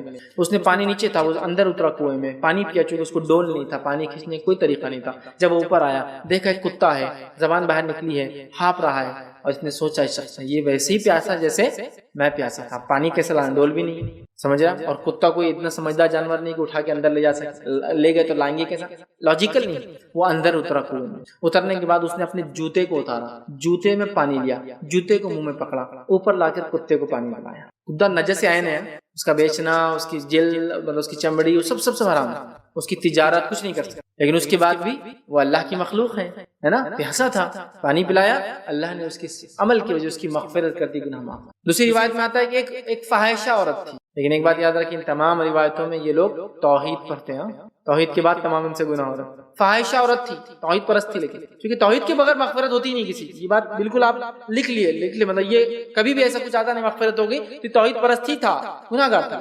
فاحشہ منہ کالا کرتی تھی لوگوں میں. اس نے ایک بار ایک کتے کو پانی پلایا. کیسے پانی پلایا؟ یہ کتا پیاسا تھا، اور اس نے اپنی اوڑھنی نکالی، جوتے کو باندھا، کنویں میں ڈال کے پانی نکال کے پلایا، اللہ کو ادا پسند آ گئی، اس کی مغفرت کرتی، لیکن وہ توحید پرست تھی۔ دوسری روایت بخاری کی ایک خاتون تھی، ایک عورت تھی جس نے ایک بلی کو پکڑ کے اپنے گھر بند کر دیا، نہ خود کھلایا نہ اسے چھوڑا کہ وہ جا کر اللہ نے جو اس کے لیے رکھا ہے رزق کھائے، بلی مر گئی، اللہ نے اس کو جہنم رسید کر دیا۔ تو یہ دونوں اعمال چھوٹے دکھ رہے نا ہمارے زندگی کی روٹین کے اعتبار سے۔ تو کتا پیاسا تو ہم پانی پلائیں گے اس کو، بس چلے تو پتھر اٹھا کے ماریں گے ہم اس کو، پانی پلانا تو سیکنڈ سوچ بھی نہیں ہماری۔ دیکھیے وہ نجس عین ہے لیکن اللہ کی مخلوق ہے، نجس عین اللہ کی مخلوق ہے، ٹھیک۔ اور اگر کوئی چھوٹا جانور ہو، ہمارے بچے اس کے ساتھ کھلواڑ کر رہے ہو یا بند ہو، ہماری کوئی فکر ہی نہیں ہے۔ آپ دیکھیے محلوں کے اندر بچے کتوں کے بچوں کو چھوٹے جو ہوتے ہیں، بلی کے بچوں کے بے دردی سے مارتے ہیں، چوزوں کو لالا کے کیسا ان کی گردنیں توڑتے ہیں، اور آپ بھی خوشی سے لا کے 2-2.5 روپے 5 روپے کا چوزا دے دیتے ہیں، مارنے تو اس کو ماریں گے تو میں زندہ رہوں گا اس لیے کہ سکون نہیں لینے دیں گے میرے کو، آپ چھوڑ دیتے ہیں، لیکن معمولی چیز نہیں ہے۔ بلی کو پکڑ کے اپنے گھر بند کر دیا، بلی خود کچھ نہیں کھا سکی، اس نے خود کچھ نہیں کھلایا، جہنم میں چلے گئی۔ تو ایک جانور کی موت کے جہنم میں جا رہا ہے، معمولی مت سمجھو۔ کسی عمل کو ہم کبھی بھی کیا ہے چھوٹا سمجھ کے نہیں چھوڑنا چاہیے، ہر بار کوشش کرے، ہو سکتا ہے چھوٹا عمل اللہ مغفرت کا ذریعہ بنا، یہ تھوڑا سا صدقہ شاید ذریعہ بن جائے، یہ تھوڑا سا معاملہ، بڑے بڑے اعمال ہو سکتا ہے ایک طرف لے جائے، چھوٹا عمل ہی مجھے جنت کی طرف لے جانے والا بنا۔ تو اللہ نے اس سورت کا جو کنکلوژن ہے، تھوڑا بھی اگر کسی نے خیر کیا ہوگا تو دیکھ لیں گا، اور تھوڑا بھی اگر شر کیا ہوگا تو دیکھ لیں گا۔ اگر اس بات کو ہم سمجھ جائیں انشاءاللہ تو ہماری زندگی بدلنے کے لیے 2 آیتیں بالکل بالکل بالکل کافی ہیں کہ اب ہر چیز سے پہلے سوچنا ہے، ذرہ برابر بھی نام عمل میں آنے والا ہے تو اب لکھانا ہے اپنے کو، اور ذرہ برابر گناہ بھی آنے والا ہے تو یہ اپنے کو لکھانا نہیں ہے، اگر ہو گیا ہے تو وائپ آؤٹ کرانا ہے، مٹانا ہے فرشتوں کو۔ وہ کیسا؟ ان الحسنات یذھبن السیئات، نیکیاں کرو، نیکیاں گناہوں کو مٹا دیتی، سمجھ رہا بات؟ نیکیاں گناہوں کو مٹا دیتی ہیں۔ عمر ابن خطاب رضی اللہ عنہ، مسجد نبوی موجود ہے، ایک شخص بھاگا بھاگا آیا، بھاگتے ہوئے آیا، کسی نماز کے وقت، روایت میں الفاظ نہیں ہے اور کچھ میں ہے میں بھول رہا ہوں وہ کیا ہے، بھاگتے بھاگتے آیا اور کہا کہ میں تو ہلاک ہو گیا، برباد ہو گیا۔ عمر ابن خطاب رضی اللہ عنہ نے کہا کیا ہوا، کیا ہلاک ہو گیا، کیا برباد ہو گیا، کیا ہو گیا معاملہ، ٹھیک؟ تو کہا میں ایک خاتون کے پاس گیا، عورت کے پاس گیا، میں نے زنا چھوڑ کے سب کچھ کر لیا اس کے ساتھ، اب میری کیا سزا ہے؟ تو کہا یہ تیرے اور تیرے رب کے بیچ کا معاملہ ہے، ڈسکلوز کیوں کر رہا ہے، توبہ کر لے۔ وہ نہیں مانا، وہیں رکا رہا۔ پھر نبی اکرم صلی اللہ علیہ وسلم کے پاس گیا، کہا کہ میں نے ایک عورت سے زنا چھوڑ کے سب کچھ کر لیا۔ آپ صلی اللہ علیہ وسلم خاموش رہے، خاموش رہے، پھر وہیں رہا۔ پھر اگلی نماز میں آپ صلی اللہ علیہ وسلم پھر آگے کھڑے ہو گئے، کہا میں نے ایسا کیا ہے، سزا سناؤ اس کی، پنشمنٹ چاہیے مجھے اس کی، مجھے گناہ وائپ آؤٹ کرنا، مٹانا ہے۔ پھر خاموش ہے، کوئی جواب نہیں دیا۔ پھر اگلی نماز تک پھر رکا رہا، سب نے کہا کہ تیرے رب کے بیچ گناہ، معافی مانگ، کھڑا رہا۔ نبی اکرم صلی اللہ علیہ وسلم فرمایا تو آیا میرے پاس، تو نے وضو کیا، تو نے نمازیں پڑھی ہمارے ساتھ، انشاءاللہ یہ نمازیں وغیرہ اس گناہ کے معافی کے لیے کافی، سمجھ؟ اس لیے کہ حسنات تو کر رہا ہے نا اس گناہ کے بعد، تو وہ کیا کرتے ہیں، سیئات گناہوں کو مٹا دیتے، سمجھ رہا بات؟ ایسا بہت ساری بار ہوتا ہے، لیکن یقیناً یہ روایتیں ہمارے لیے دلیل نہیں ہے گناہ کرنے کی کہ ہم وہ گناہ کریں اور پھر نماز پڑھ لیں، یہ ہو جائے تو اس کا حل دیا جا رہا ہے، اور یہ مفہوم تھا حدیث کا جو میں نے آپ کے سامنے رکھا۔ صحابہ کہہ رہے چلے جا، آپ سے نہیں کہہ رہے نا کچھ تو چلے جا، نہیں ہوں گی سزا، نہیں رکے رہے، اڑے رہے، سمجھ رہے؟ تو گناہ انہوں نے کیا تھا، وہ نہیں چاہتے تھے گناہ میرے ساتھ ہمیشہ کے لیے رہے، اس کو مٹانا چاہتے تھے۔ طریقہ اس لیے میں نے کہا نماز وضو وغیرہ بھی ہمارے گناہوں کو معاف، ٹھیک ہے؟ تو کسی گناہ کو ہم معمولی سمجھ کے نہ کریں، اور کسی نیکی کو معمولی سمجھ کے ہم نہ چھوڑیں۔ اگر یہ ہم سمجھ جائے تو زندگی انشاءاللہ ہماری بدل سکتی ہے۔ ہر چیز کے کرنے سے پہلے ہم سوچ سکتے ہیں کہ ذرہ بھی نام اعمال میں لکھا جانے والا ہے۔ جیسا جو لوگ اب تو گورنمنٹ جاب نہیں ہوتی ہے لیکن گورنمنٹ جاب پر تھے اور ان کی وہ گڈ بکس بنتی تھی نا، کتابیں بنتی تھی، ان کا بڑا باس لکھتا تھا بہت اچھے اسسٹنٹ ہے میرے، یہ تو کہا ہاں بس اپنا تو آگے کا پروموشن کا معاملہ طے ہو گیا، اور وہ لکھ کے چلے جائے بہت ہی ناکارہ، نا ہے، نالا ہے، فلاں فلاں، تو پھر اس کو دعوت دو، چاپلوس، پہلے بول دیتا تھا لکھنے والا ہوں میں، تو پھر دعوت دو، چاپلوسی کرو، فلاں کرو، اس کے بعد بھی کچھ تو بھی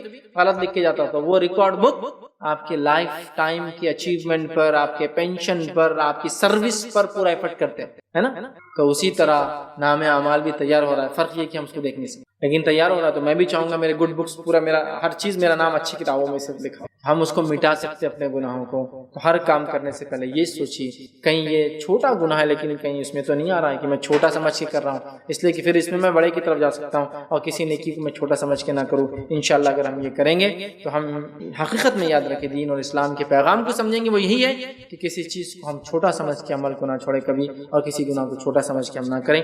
یہ چند باتیں جو اس صورت کے اندر بیان کی گئی، سب سے پہلے آخرت، اس کا منظر ہم نے دیکھا، اس کے بعد ہم نے دیکھا کہ زمین ہمارے خلاف گواہی دینے والی ہے، اس اس کے بعد ہم نے دیکھا لوگ گروہ در گروہ گروپس کے اندر جو ہے جنت اور جہنم کی طرف جائیں گے اور حساب و کتاب ہوگا. اور پھر ہم نے دیکھا اللہ تعالیٰ نے بات بیان کی کہ جس نے تھوڑی بھی خیر کا کام کیا وہ دیکھ لیں گا اور تھوڑا بھی شر کا کام کیا وہ دیکھ لیں گا. میں اپنی بات کو اسی پر ختم کرتا ہوں. اللہ تعالیٰ سے دعا کہ اللہ سبحانہ تعالیٰ ہم تمام کو جو ہے خوب سے خوب نیکیاں کرنے کی توفیق عطا فرمائے اور ہر قسم کے گناہ سے اپنے آپ کو بچانے کی توفیق عطا فرمائے. اللہ سبحانہ تعالیٰ ہم تمام کے حق میں جو ہے لوگوں کو گواہی دینے والا بنائے, چیزوں کو گواہی دینے والا بنائے. اور اللہ سبحانہ تعالیٰ ہمیں روز قیامت نیکوکاروں کی مجلس محفل میں اور ان کی جو صحبت کے اندر رکھے, جب تک ہمیں زندہ رکھے اسلام اور ایمان پر زندہ رکھے. خاتمہ ہمارا ایمان پر ہو. وآخر دعوانا الحمدللہ رب العالمین. سبحان ربک رب العزت عما یصفون وسلام علی المرسلین والحمدللہ رب العالمین.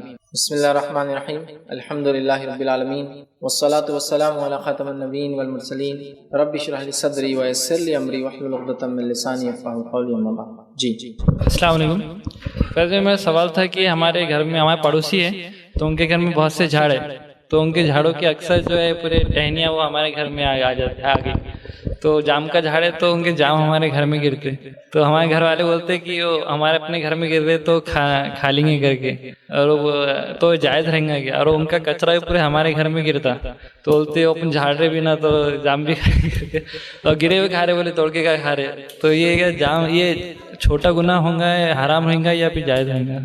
بھائی نے سوال کیا کہ ان پڑوسی کے گھر کا جھاڑ ہے پھل کا, جس کی ڈالیاں گھر میں آتی ہے جس سے پھل لگتے ہیں, جام وغیرہ جو بھی ہے, اور وہ پھل کبھی گھر میں گر جاتے ہیں تو گھر والے کہتے ہیں کہ اس کو کھا لو, اس کا کیا مسئلہ ہے؟ دیکھیے سب سے پہلی چیز تو یہ کہ جو پڑوسی مطلب آپ کے پڑوسی جو ہیں انہوں نے جو جھاڑ لگایا ان کو یہ کنسیڈر کرنا ہی چاہیے کہ جب آپ کے جھاڑ کا حصہ ٹہنیاں ادھر جاتی ہے تو ظاہر سی بات ہے وہ کچرا وغیرہ اگر وہی صاف کرتے ہیں تو ان کو یہ سہولت دی جائے کہ اس کے پھل کے تعلق سے وہ خود بولے کہ یہ لے لے. کیونکہ بہت سارے علماء کے ایسے اقوال ملتے ہیں کہ وہ کہتے ہیں کہ اگر ایسی ٹہنی جھاڑ کی آتی ہے گھر میں اور اگر صفائی آپ کو اس کی کرنا پڑتی ہے تو ظاہر سی بات ہے پھر وہ پھل کا بھی پڑوسی نے اختیار دینا چاہیے کہ بھائی آپ. لیکن پھر بھی میں یہ کہوں گا آپ ان سے پوچھ لیں, اور پوچھنے کی بات یہ کہوں زیادہ اچھا ہے. ایک ہی بار پوچھ لیں کہ آپ کے جھاڑ ادھر آتا ہے, کچھ پھل ہمارے گھر میں گرتے ہیں تو کیا گرے ہوئے پھل ہم کھا لیں؟ اگر وہ بولتے نہیں گرے ہوئے مت کھاؤ تو پھر یہ آپ کی نیکی, چاہے تو آپ وہ جھاڑ رکھیے چاہے تو کہے کہ ٹہنیاں کاٹ دیں, اس لیے کہ ٹہنیوں کی چھاؤں کا فائدہ بھی تو آپ کو ہوتا ہی ہے چاہے وہ پھل کا فائدہ ہو یا نہ ہو. لیکن بہرحال چونکہ وہ پھل اس کے ہے, مالک وہ ہے, جھاڑ اس کے گھر میں, آپ ایک بار اسے اجازت لے لیں کہ دیکھیے آپ کے گھر کا جھاڑ ہمارے پاس آتا ہے, اس کے ٹہنیوں پہ کچھ پھل لگتے ہیں تو کیا یہ پھل کا استعمال ہم کر لیں. اگر وہ بولتے ہیں ہاں بالکل کر لیجیے تو پوچھنے کی بات ہی نہیں تھی, یہ تو کوئی مسئلہ ہی نہیں تھا, تو یہ ایک الگ چیز ہے. لیکن اگر وہ بولتے ہیں نہیں وہ پھل ہمارے ہی ہے, آپ کو ہم کو ہی دینا پڑے گا, تو آپ پھر چاہے تو بولے کہ پھر جھاڑ کٹ کر دیجیے آپ, اس لیے کہ ہمارے بچے غلطی سے کھا لیں گے, ہمارے گھر میں کوئی توڑ لیں گا مہمان, تو آپ جھاڑ کاٹ دیجیے آپ کی طرف لے لیجیے. اور یہ تو پھر ہم کوشش کریں گے جتنا ہو سکے ہم نہ کھائیں, پھر بھی لیکن ہو جائے تو پھر ہم اس میں مجبور رہیں گے. سمجھ رہے آپ؟ تو اس طرح سے آپ بات بلوا لیں, میں سمجھتا ہوں یہ زیادہ اچھا ہے. ورنہ ہوتا کیا ہے کہ وہ بولیں گے تو کچھ نہیں, لیکن لوگوں کے سامنے جا کے بولیں ہمارے پڑوسی دیکھو اتنے دیندار بتاتے ہمارے پھل کھا لیتے, اتنا دیندار بتا ہمارے پھل کھا لیتے. یہ نہیں سوچ رہے کہ اس کی جڑیں آپ کے گھر کو تکلیف دیتے ہیں, وہ دیوار کا بھی آپ کی باؤنڈری وال کو گرا دیتی ہے, اور اس کے پتے آپ کے پاس گرتے ہیں, اس کی گندگی آتی ہے, وہ نہیں سوچیں گے. تو بیٹر پارٹ یہ کہ آپ پوچھ لیں کہ کیا میں اس پہ جو پھل لگتے ہیں میں استعمال کر لوں. اگر وہ کوئی مسئلہ نہیں ہے تو ون ٹائم پرمیشن آپ کے لیے کافی, جتنے ہمارے گھر آ رہے ورنہ باقی نہیں. یا پھر جو گر جائے ہم وہ لے لیں, پوچھ لیں, یا پھر مہمان آتے کبھی توڑ لیتے تو پھر ہم اس کے مکلف ذمہ دار نہیں ہیں. یہ چیز آپ بتا دیں ایک بار, اگر وہ کہہ دے اور میں سمجھتا اچھے پڑوسی ہوں تو بالکل کہیں گے کہ ہاں وہ کوئی مسئلہ ہی نہیں, وہ آپ کے گھر آ رہا ہے, وہ ہماری زمین پہ نہیں ہے, لہٰذا آپ اس کا فائدہ اٹھا سکتے ہیں. تو میں سمجھتا ہوں پھر فائدہ اٹھانے میں کوئی حرج نہیں. لیکن اگر وہ منع کر دیں تو بہرحال پھر آپ کو احتیاط کرنا ہوگی. آپ کہہ دیں کہ بھائی جو گر جاتے پھل ہم بھیج دیا کریں کسی کے ہاتھ سے, یا پھر پکنے سے پہلے آپ خود توڑ لیں, زیادہ بہتر ہے. السلام علیکم. فیض بھائی, بچے جو ہے کیڑے مکوڑوں کو اکثر چپلوں سے مارتے اور زیادہ تر مکوڑوں کو روکے پلٹا کے بھی لائے تو پھر لوٹ کے جاتے اور پھر مارتے اکثر, تو اس کا گناہ والدین پہ ہوگا یا بچے پہ؟ بھائی نے ایک سوال کیا اکثر ہوتا ہے کہ چھوٹے بچے ہوتے ہیں وہ کیڑے مکوڑوں کو مار دیتے ہیں اور اس طرح سے جو ہے ان کو اگر سمجھائے بھی تو نہیں سنتے, پھر جا کر مانتے ہیں. تو دیکھیے سب سے پہلی چیز تو یہ کہ بچوں کو اس کی تعلیم اور تربیت دینا چاہیے کہ یہ بھی اللہ کی مخلوق ہے. ہاں اگر یہ آپ کو تکلیف دیتے ہیں, ستاتے ہیں, کاٹتے ہیں تو پھر تم اس کو مار سکتے ہو, ٹھیک ہے, جیسا کہ مکوڑا بڑا ہے کاٹ سکتا ہے تو مارا جا سکتا ہے. لیکن ایسے جانور جو اپنی انوائرمنٹ میں ہو, کھلے ماحول میں ہو, میدان میں ہو, کھیت میں, کھلیان میں, جنگل میں ہو, ان کو مارنا تو منع ہے. لیکن ایسے جانور جو ہمارے گھروں میں آ جائے, ہم کو تکلیف دے سکتے ہیں, تو ان کو مارنے میں انشاءاللہ کوئی حرج نہیں. جیسے کہ زہریلے جانور ہوتے ہیں جو آپ کو کاٹ سکتے ہیں, تو ان کو آپ چاہے کاٹے یا نہ کاٹے مار دینا چاہیے. بچھو ہو گیا ہے نا, حدیث کے اندر ہے کہ بچھو اگر ہو تو آپ اس کو مار سکتے ہیں. 5 جانوروں کو دیکھتے ہی مارنے کا حکم ہے, مار دو بول کے حکم ہے. ایسے جانور جن سے ریبیز پھیلتا ہے, ٹھیک ہے, کتا ہے, ایسے جو روڈنٹس ہوتے ہیں، روڈنٹس مطلب چوہا، گھونس، کیونکہ یہ انسان اور فصلوں کو بہت زبردست بے تحاشا نقصان پہنچاتے ہیں نا، گھر کے گھر بیٹھ جاتے ہیں گھونسوں کی وجہ سے، پورا آپ کے ٹائل ہر چیز برباد ہو جاتی ہے، مالی نقصان ہوتا ہے، کھیت کے کھیت برباد کر دیتے ہیں، تو مار دینے کا حکم ہے، ٹھیک ہے۔ لیکن اب جیسے آپ نے سوال کیا کیڑے مکوڑے ہیں، تو اگر موذی ہے، نقصان دہ تو مارنا ہے، نقصان دہ نہیں ہے تو بچوں کو آپ تعلیم کر دیجیے بیٹا نہیں مارنا۔ اگر مارے تو کبھی آپ بچوں کو نصیحت کیجیے کہ نہیں مارنا ہوگا، جو بھی نصیحت کا طریقہ ہوتا ہے، بات بند کرنا، تھوڑا سا ان کو مارنا کہ نہیں بولے نا ہم نے، جب وہ مکوڑا کاٹا تو آپ مارو۔ بڑے مکوڑے کاٹتے چھوٹے نہیں کاٹتے تو آپ ان کو تربیت بھی دے سکتے ہیں، کیونکہ بڑا مکوڑا آپ کو کاٹیں گے چھوٹے نہیں کاٹتے ہیں، دیکھو یہ تو ہے نا، تو وہ پارٹ ہوتا ہے، ورنہ کئی بچوں کو کاٹے تو پھر وہ سب کو مارنا شروع کر دیتے ہیں۔ لیکن ایک اس سے مسئلہ یہ ہے کہ ہمارے والدین بہت سی بار دیکھا جاتا ہے بچوں کو فری ہینڈ چھوڑ دیتے ہیں اور انجوائے کرتے ہیں، مکوڑوں کو مار رہے، ان کے ٹکڑے کر رہے، منڈی نکال کے لا رہے، پیرا الگ کر رہے، وہ انجوائے کر رہے ہیں۔ لیکن آپ اس سے ایک چیز دیکھیے، آپ کا بچہ بے درد اور سخت دل بنتا جا رہا ہے یہاں سے، اس کا ایک فرسٹ فیز سے گزرتا ہے۔ کسی آپ نے چوہے کو پکڑا، اس کو مار دینا، ظاہر سی بات نقصان دہ، بہت نقصان کرتے چوہے، اتنا مالی نقصان اس کی کوئی انتہا نہیں، لیکن آپ اس کو پکڑ کر بچے پھر بیٹھ کر اس کو چٹکے دے دے کر مارتے، میں نے دیکھا بہت غلط ہے۔ اس سے سنگ دلی، دل کی سختیاں ہوتی ہے بچوں۔ آج وہ جانوروں کو کرتے ہیں، کل انسانوں کو بھی تکلیف دیں گے، تھوڑے سے معذور، لنگڑے، لولے، پاگل، ان کو تکلیف۔ لہٰذا میں کہوں گا ان کو تعلیم دی جائے، تربیت دی جائے، بتایا جائے کہ کسی جانور کو بے وجہ نہیں مارنا چاہیے، اور خاص طور سے آنکھ کے ذریعے تو مارنا ہی نہیں چاہیے۔ ایک انبیاء میں سے ایک نبی تھے، رسول اللہ صلی اللہ علیہ وسلم فرماتے ہیں، صحیح حدیث، نبیوں میں سے ایک نبی تھے، وہ ایک جگہ سے جانے لگے، پڑاؤ ڈالا، پھر ایک جگہ پڑاؤ ڈالا تو وہاں چوٹیوں کا بل تھا، انہوں نے اپنے ماننے والوں کو، صحابہ سے کہہ دیا ان کے بلوں کو جلا دو۔ اللہ رب العزت نے تبھی ان پر وحی بھیجی اور کہا کہ آنکھ کا عذاب آنکھ کے رب کے علاوہ نہیں دے سکتا ہے، رب جلا نہیں سکتے آپ کسی جانور کو، آنکھ سے کسی کو نہیں مار سکتے، سزائے موت بھی دینا ہے تو آپ قتل کر سکتے، اس کو گردن وہ کر سکتے، پھانسی دے سکتے، لیکن آنکھ میں نہیں جلا سکتے۔ آنکھ کا عذاب صرف آنکھ کا مالک دے سکتا ہے، اللہ دے سکتا ہے، ٹھیک ہے۔ لہٰذا ان کو تعلیم دی جائے، تربیت دی جائے، بتایا جائے کہ یہ چوٹیاں بھی اللہ کی مخلوق ہیں، ہاں تکلیف دے تو آپ مارو، لیکن اگر تکلیف نہ دے، اپنے حالت میں، انوائرمنٹ میں، تو پھر ان کو چھوڑ دینا چاہیے، یاد رکھیے۔ تو ان کو تربیت دے، آپ تربیت دے، تعلیم دے، یاد رکھیے، انشاءاللہ یہ مسئلہ ہوگا۔ اس کے علاوہ بھی غلطی سے آپ کے پیر کے نیچے چمٹیاں آ جاتی ہے، فلاں ہو جاتے کیڑے مکوڑے، تو اس معاملے میں یاد رکھیے ہم جو دوسری نیکیاں کرتے ہیں انشاءاللہ اس کی وجہ سے یہ گناہ سالو حل ہو جاتے ہیں، اس لیے کہ بہت ساری بار گاڑی چلا رہے کتنے پتہ نہیں چوٹیاں آ جاتی ہیں، ہم نہیں جانتے ہیں نا، تو لیکن ہم جب ایسا کچھ کر لیتے ہیں جو غلطی سے ہو جاتا ہے تو اللہ تعالیٰ انشاءاللہ جس ہمیں معاف کرتا ہے۔ جب ہم نیکیاں کرتے ہیں، وضو کر رہے ہیں، نماز پڑھتے ہیں، نفل نماز پڑھتے ہیں، ایکسٹرا نماز پڑھتے ہیں، راتوں میں نماز پڑھتے ہیں، صدقات کرتے ہیں، ایکسٹرا صدقات کرتے ہیں، یہ تمام نیکی ہمارے انشاءاللہ ان گناہوں کو معاف کر دیتی ہے۔ چونکہ چوٹیوں کے تعلق سے خاص طور سے